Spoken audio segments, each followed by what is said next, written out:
This is the Marketing Hero podcast by ClearPivot, turning marketers into heroes. Welcome to the Marketing Hero podcast. I'm your host, Monica Evans, and I am on the call today with Arttu Haho from Trustmary. He is the CEO of the American company. Hi, Arttu. How are you doing today? Hi, Monica. I'm doing great. Thank you very much for inviting me to this podcast. And yeah, very excited to see what are we going to talk today.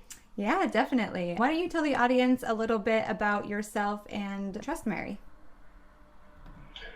Absolutely. I started with Trustmary. So we are a business-to-business software company for marketers.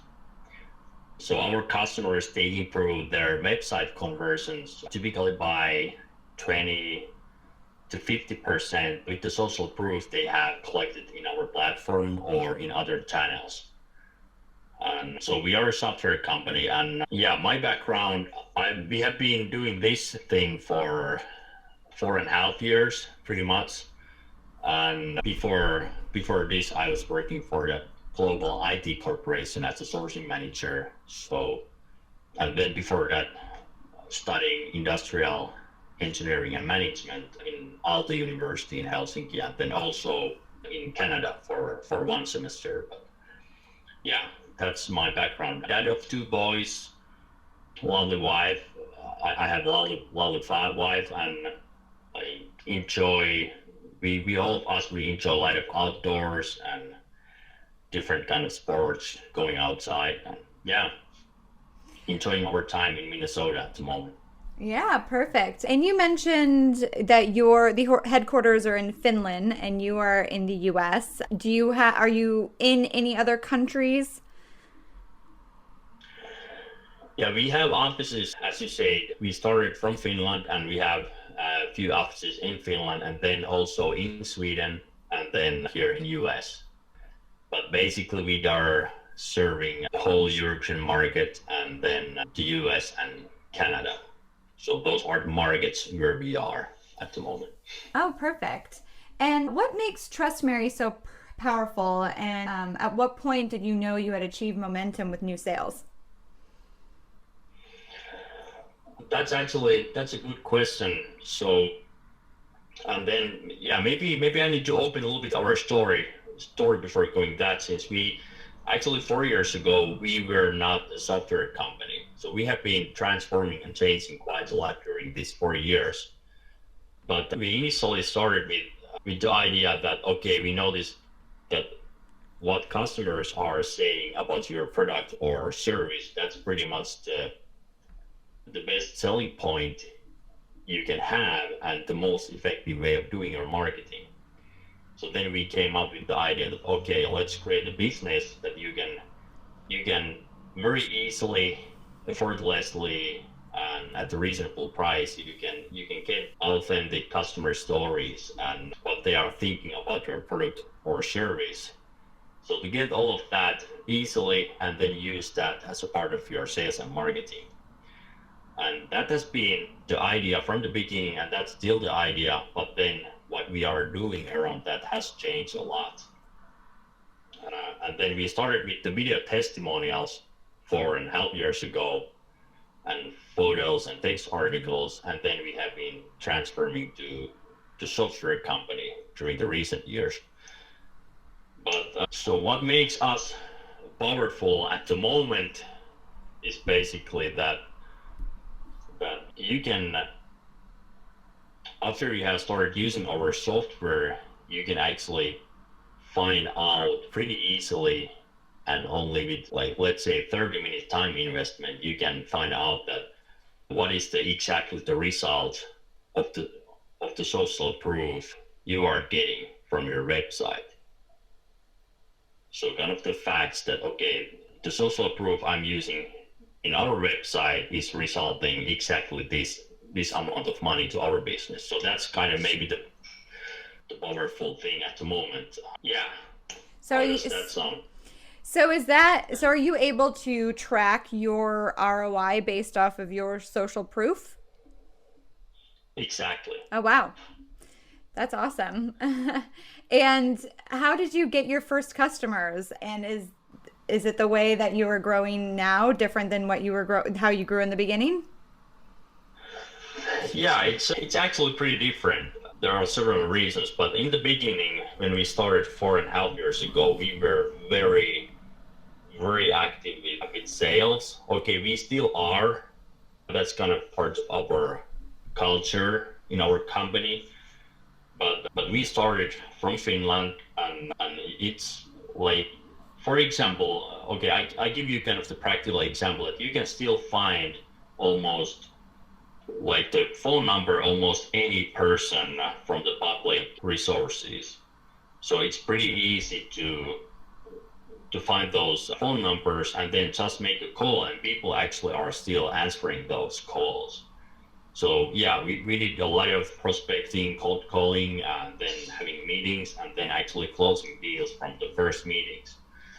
And we really got a very quick start to our business, and we were able to sell during the first 6 months. I think we broke the milestone of 500K in sales.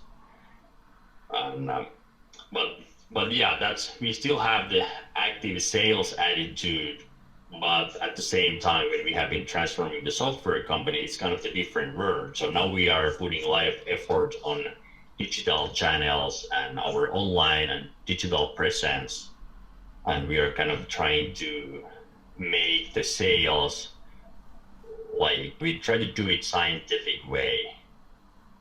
So and there is a lot of different actions we are doing to generate leads and free trials, and then converting those to paying customers. Oh, perfect. And was it a challenge breaking into the US? That was actually, it still is, but that's quite a challenge. Like coming from different country, different culture. I've actually, to be honest, I've never felt to be so like starting from zero as I felt when we jumped here. So 2019, I moved my family here, and basically no network, no local customers. Totally different way of doing basic things like starting from a bank account and paying bills and all the stuff how the things work here.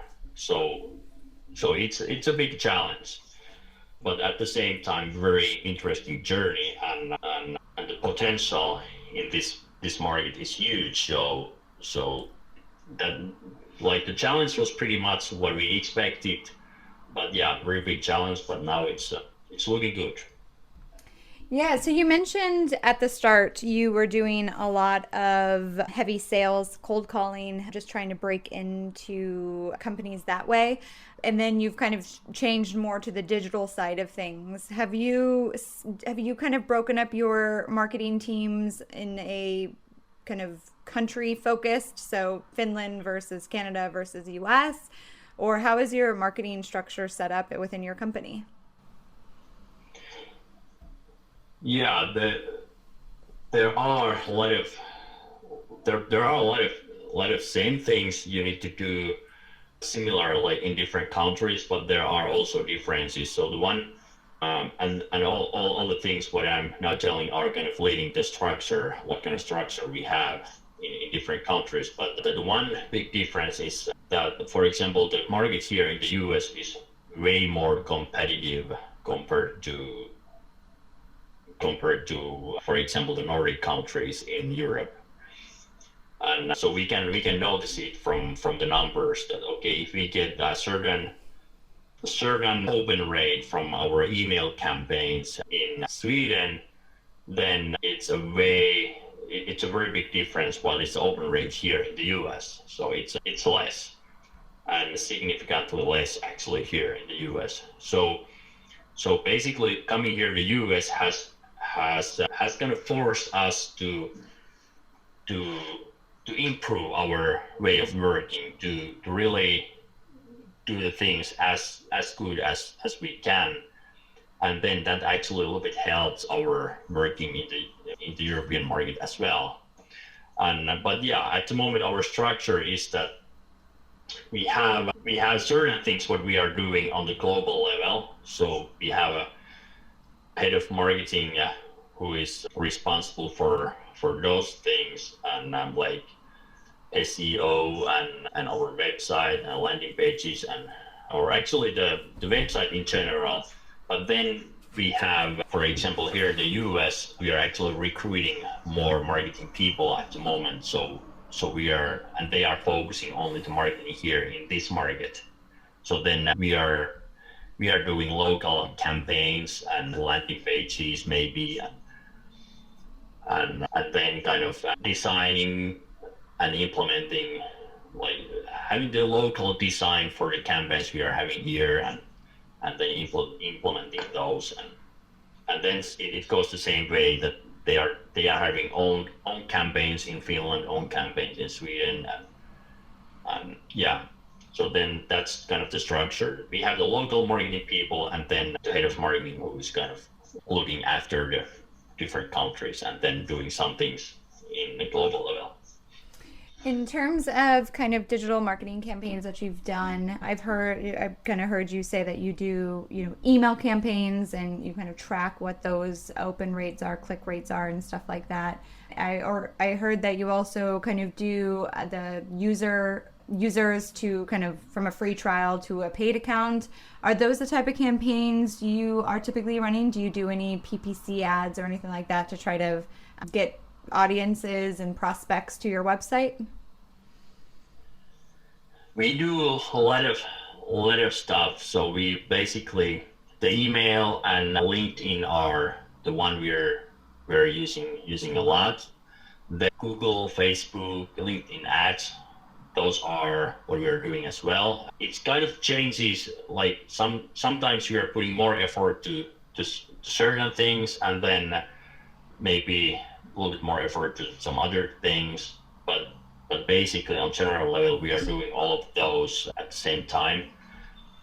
And then yeah, let's say there's a lot of, like, at least we believe that you need to be like doing a lot of little things, and then all those together will give you a big or good result. Yeah, definitely. And who is your kind of ideal customer? Do you do a lot of persona research within the organization? Is it broken out into different industries or different job titles? Who would you say is your kind of ideal customer profile?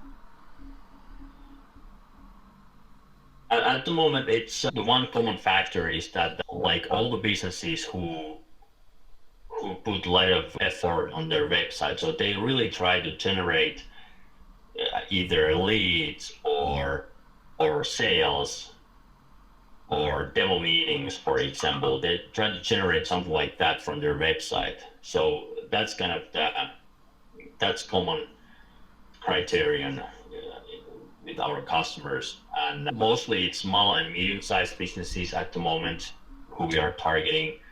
And then it's usually the head of growth team or a growth hacker, or maybe like head of media buying team, or someone who is, or the head of marketing, or someone who is really interested to improve the website conversions. And so yeah, marketers in generally, but then those people in marketing organization who really put effort on, or who are interested to improve the conversions.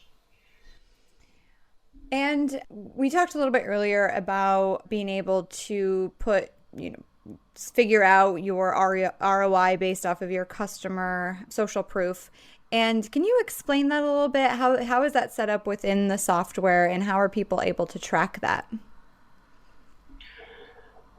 Yeah, absolutely. Usually, like, you can do a lot of different things our software, but all of those aim for the improved website conversion.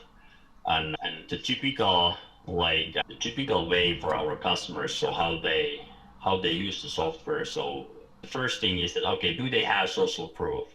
And with the social proof, we mean a lot of different things. That okay, it can be the customer feedback and Net Promoter Score, or customer reviews, video reviews, or it can be the website traffic or actions customers are doing on your website, or all of that. So do they already have something like that in place? And if they don't, they usually start collecting that data with our platform.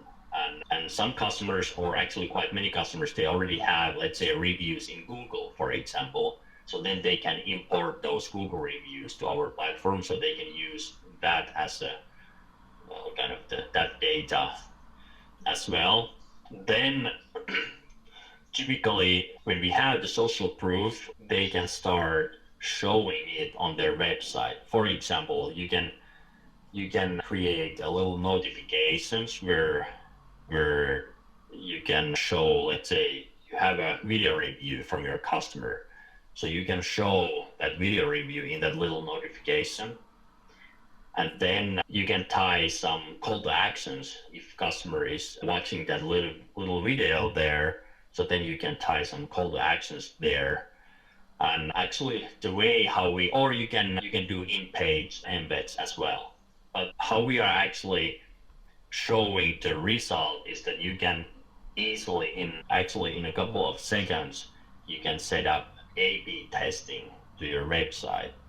So then you will start immediately getting data that, okay, let's see, if you set 50-50 A/B testing, that okay, approximately 50% of the customers who are visiting the website are not seeing those notifications, and the rest of the visitors are seeing those. So then you can start immediately getting data that how well those who are seeing are converting compared to those who are not seeing the notifications. So yeah, so you kind of decide what is the goal of your website, and then in a couple of seconds you can just create the A/B testing there. So would you say the biggest pain point people have when they come to you is that they just need additional lead generation from their website? Yes, they are. Yeah, that's the problem. Usually the biggest problem, that they are leaving. They have a traffic on their website, but they are leaving a lot of potential customers on the table, so they are not converting them Gotcha. to customers. And for Trustmary, and as CEO of kind of the US company, what would you say is the biggest and most important metric that you track kind of on a monthly, quarterly, yearly basis?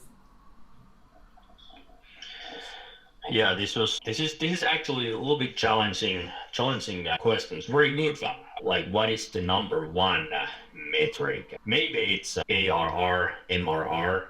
Like, of course, that's where we are aiming, that we can grow our recurring revenue base every day. But then that's only kind of the result. So it's not saying like how well you are doing your work.